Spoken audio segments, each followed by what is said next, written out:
குற்றத்தை தடுக்கக்கூடிய காவல்துறை குற்றங்களை மறைப்பாங்க. நாங்க ஐயா ஐயா சாமி என் கண்ணு முன்னாடி பிஞ்சுக்கு நஞ்சு ஏற்றி அதே பிஞ்சு குழந்தைய பஞ்சு பஞ்சா பிரிச்சு போட்டா திராவிட. ஒரு போலீஸ்காரரோட குடும்பத்துக்கு இந்த நாட்டுல பாதுகாப்பு இல்லை அப்படின்னா எந்த அளவுக்கு இந்த ஆட்சி மட்டமான ஆட்சின்னு நீங்க நினைச்சு பாருங்க. ஏழை மக்களோட வாழ்க்கையை உயிர் உங்களுக்கு விளையாட்டா போச்சு இல்ல. ஆட்சியாளர்களுக்கு காசு மட்டும் வந்தா போதும், மக்களின் உயிரை பத்தி கவலையே இல்லைல்ல, அந்த குழந்தையோட வாழ்க்கையை பத்தி கவலையே இல்லைல்ல. இந்த சம்பவத்தை பத்தி என்ன சொல்றதுன்னு எனக்கு தெரியல.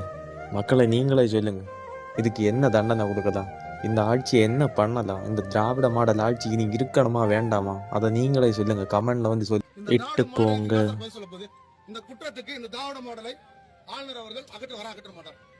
தனிப்பட்ட முறையில் என் குழந்தையுடைய வாழ்க்கை பதிவு இருக்கு. தனிப்பட்ட முறையில் இவங்ககிட்ட பொருளாதாரம் என்னுடைய எல்லாமே சீரழிஞ்சு. 2 வருடங்களாக மருத்துவ குற்றத்தில் ஈடுபட்ட ஒரு அரசு திராவிட மாடல் திரு முத்துவேல் கருணாநிதி ஸ்டாலின் இந்த வரலாற்று